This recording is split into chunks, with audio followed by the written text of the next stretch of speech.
ஹாசினிஸ் kitchen. நம்ம இன்றைக்கி என்ன பார்க்க போகிறோன்னா ஒரு ஸ்டார்டர் பார்க்கலாம்.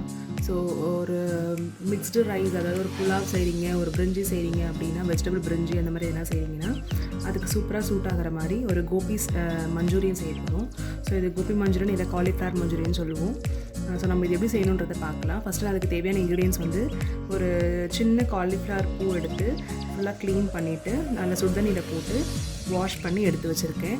ஸோ இந்த காலிஃப்ளவருக்கு வந்து ஃபஸ்ட்டு ஒரு பேட்டர் ரெடி பண்ணி நம்ம இதை ஃப்ரை பண்ணணும். ஸோ இதை வந்து ஃபஸ்ட் நம்ம ரெடி பண்ணிப்போம். அதுக்கப்புறமா நம்ம மஞ்சூரியன் பண்ணுறதுக்கு சாஸ்லாம் ஊற்றி டாஸ் பண்ணி எடுப்போம் நம்ம இந்த காலிஃப்ளவரை. ஸோ அதுக்கு வந்து பார்த்திங்கன்னா நான் வந்து ஒரு சின்ன வெங்காயம் ஒன்று கட் பண்ணி வச்சுருக்கேன், பொடியாக நறுக்கி வச்சுருக்கேன். ஒரு மீடியம் சைஸ் ஆனியன் வந்து பொடியாக நறுக்கி வச்சுருக்கேன். கொஞ்சமாக க்ரீன் சில்லிஸ், ஒரே ஒரு க்ரீன் சில்லி வந்து சாப் பண்ணி வச்சுருக்கேன். இது வந்து 2 ஒரு 3 பல்லு பூண்டு அதே மாதிரி ரொம்ப பொடியாக நறுக்கி வச்சுக்கோங்க. கொஞ்சமாக கேப்சிகம் எடுத்துருக்கேன். இது ஆப்ஷன் தான், வேணும்னா சேர்த்துக்கலாம், இல்லைனாலும் பரவாயில்ல. கொஞ்சமாக வந்து கொத்தமல்லி எடுத்துருக்கேன். இது கூட வந்து ஸ்ப்ரிங் ஆனியன் சேர்த்துப்பாங்க. உங்களுக்கு அது கிடச்சிதுன்னா அது கூட நம்ம லாஸ்ட்டாக கார்னிஷிங்க்கு அது போட்டு இது பண்ணலாம். கொத்தமல்லி இல்லைன்னா ஸ்ப்ரிங் ஆனியன்ஸ் போட்டு நம்ம ஃபினிஷ் பண்ணலாம். ஸோ ஃபஸ்ட் நம்ம ஒரு பேட்டர் ரெடி பண்ண போகிறோம். இதை ஃப்ரை பண்ணி எடுக்கிறதுக்கு நான் ஃபஸ்ட்டு அதை முதல்ல நான் சொல்லிடுறேன். இப்போ வந்து ஃபஸ்ட்டு ஒரு பேட்டர் ரெடி பண்ணுறதுக்கு வந்து அதாவது 1/4 கப் அளவுக்கு சோள மாவு எடுத்திருக்கேன், கார்ன்ஃப்ளவர் மாவு, அதை நான் இதில் ட்ரான்ஸ்ஃபர் பண்ணியிருக்கேன். அடுத்து வந்து 1/3 கப் அளவுக்கு மைதா, ஒயிட் ஃப்ளவர் எடுத்திருக்கோம், அதையும் இதை மாற்றிக்கோங்க. இதுக்கு காரத்துக்கு வந்து பெப்பர் கொஞ்சமாக தூள் பண்ணி போட்டுக்கோங்க. இது கூட வந்து தேவையான அளவு உப்பு சேர்த்துக்கலாம். உப்பு உங்கள் தேவைக்கேற்ற அளவுக்கு சேர்த்துக்கோங்க. நான் இதில் வந்து ஒரு 1/2 டீஸ்பூன் அளவுக்கு உப்பு சேர்த்துக்கிறேன். ஸோ 1 டீஸ்பூன் அளவுக்கு ஜிஞ்சர் கார்லிக் பேஸ்ட் சேர்த்துட்டு கொஞ்சமாக தண்ணி சேர்த்து நம்ம இது ஒரு பேட்டர் கன்சிஸ்டன்சிக்கு நம்ம மிக்ஸ் பண்ணி எடுத்துக்கலாம். இந்த மாதிரி ஒரு பேட்டரை ரெடி பண்ணிவிட்டு அந்த காலிஃப்ளவர் இதில் போட்டு நல்லா மிக்ஸ் பண்ணியிருக்கேன் நான். ஸோ இது ஒரு 10 to 15 மினிட்ஸ் நல்லா ஊறட்டும். அதுக்குள்ள நம்ம எண்ணெய் சூடு பண்ணி இதை நம்ம பொரிச்சு எடுத்துக்கலாம். நான் அடுப்பு ஆன் பண்ணி ஆயில் வச்சுருக்கேன். நம்ம ஊற வச்சு எடுத்து வச்சுருந்தாலும் ஒரு 1/2 hour கிட்ட அதை வந்து நம்ம இப்போ பொரிச்சு எடுத்துக்கலாம். ஸோ எண்ணெய் சூடாகட்டும் வந்து ஒரு காலிஃப்ளவர் இதெல்லாம் ட்ராப் பண்ணிவிடுங்க. நான் அது பார்த்திங்கன்னா வந்து ஒரு 2 times கிட்ட ஃப்ரை பண்ணி எடுக்க போகிறேன். அப்போ தான் உங்களுக்கு அந்த கோட்டிங் நல்லா கிறிஸ்பியாக வெளியில் இருக்கும். நம்ம அந்த இது வந்து உள்ளே சாஸ் போட்டு நம்ம டாஸ் பண்ணும்போது நல்லாயிருக்கும் உள்ளே. நான் இப்போ அடுப்பு ஆன் பண்ணி இந்த காலிஃப்ளவர்லாம் ஃபஸ்ட்டு நம்ம பொரிச்சு எடுத்துக்கலாம். நம்ம காலவர் ஊறி இருந்ததில் அதை வந்து நம்ம பொரிச்சு எடுத்துகிட்டு அதுக்கப்புறமா நம்ம இதே இந்த வாக்லேயே வந்து நான் டாஸ் பண்ணி காட்டுறேன் நான் மஞ்சூரியனுக்கு. நான் 2 டைம் பொரிச்சு எடுத்ததுக்கப்புறம் எனக்கு பார்த்தீங்கன்னா இந்த மாதிரி இருக்கும். உங்களுக்கு வந்து வெளியில் நல்லா கிறிஸ்பியாக ஆகிடும். இப்போ நம்ம சாஸ்லாம் போட்டு டாஸ் பண்ண உடனே வெளியில் ஒரு கிறிஸ்பி டெக்ஸ்சரும் உள்ளே வந்து அந்த சாஸும் நல்லா இதுவாகிருக்கும். நம்ம இப்போ அப்படி தான் செய்ய போகிறோம்.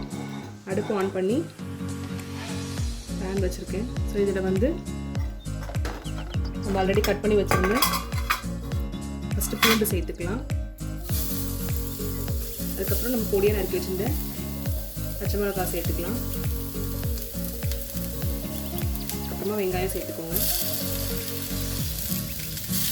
கேப்சிகம் சேர்த்துக்கோங்க. ஸோ இது ஒரு 1 நிமிஷம் மட்டும் சும்மா டாஸ் பண்ணி கொடுங்க, போதும், ரொம்ப நேரம் வேண்டாம். இதுக்கப்புறம் எல்லாமே ஹை ஃப்ளேமில் தான் வச்சு குக் பண்ண போகிறோம். நம்ம சாஸ் பார்த்திங்கன்னா எல்லாத்துலேயுமே உப்பு இருக்கும். ஸோ அதனால் நான் வந்து எக்ஸ்ட்ராவாக எதுவும் உப்பு சேர்க்க போகிறது கிடையாது. நான் அந்த பேட்டர்லேயே காலிஃப்ளவருக்கு தேவையான உப்பு போட்டு பொரிச்சு எடுத்துட்டேன். ஸோ நான் எதுவும் நான் உப்பு ஆட் பண்ண போகிறது கிடையாது. ஸோ 1 நிமிஷம் நல்லா இந்த வெங்காயம் நல்லா வதங்கினதுக்கப்புறம் 1 டீஸ்பூன் அளவுக்கு சில்லி சாஸ் சேர்த்துக்கிறேன். 1 டீஸ்பூன் அளவுக்கு டொமேட்டோ கெச்சப் சேர்த்துக்கோங்க, இல்லைன்னா டொமேட்டோ சாஸும் சேர்த்துக்கலாம். 1/2 டீஸ்பூனுக்கு கொஞ்சம் கம்மியாகவே சோயா சாஸ் சேர்த்துக்கோங்க. சும்மா 2 ட்ராப் சேர்த்தா போதும். ஸோ நம்ம எங்களோட சாஸ் அது எல்லாமே வந்து வதங்கியிருக்கு.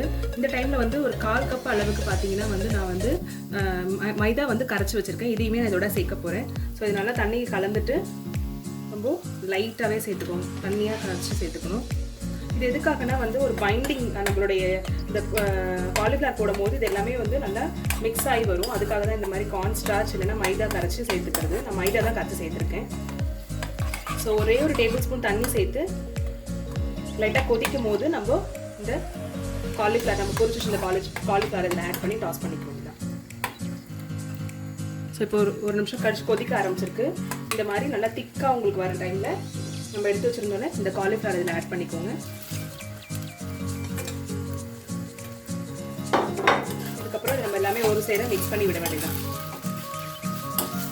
ஒரு 30 செகண்ட்ஸ் இது எல்லாமே மிக்ஸ் பண்ணி வந்தால் போதுங்க, ரொம்ப நேரம் வேண்டாம். இது எல்லாமே ஒரு 30 செகண்ட்ஸ் மிக்ஸ் பண்ணி கொடுத்ததுக்கப்புறம் ஸ்டவ் ஆஃப் பண்ணிவிட்டு கார்னிஷிங்க்கு ஸ்ப்ரிங் ஆனியன்ஸும் கொத்தமல்லியும் சேர்த்துக்க வேண்டியதான். சூப்பரான ஒரு காலிஃப்ளவர் மஞ்சூரியன் எப்படி செய்கிறதுன்றதை பார்த்தோம். நீங்களும் இதே மாதிரி உங்கள் வீட்டில் ட்ரை பண்ணி பாருங்கள். இந்த வீடியோ உங்களுக்கு பிடிச்சிருந்ததுன்னா லைக் பண்ணுங்கள், ஷேர் பண்ணுங்கள். மறக்காமல் ஹாஸ்னிஸ் கிச்சன் சேனலை சப்ஸ்கிரைப் பண்ணுங்கள்.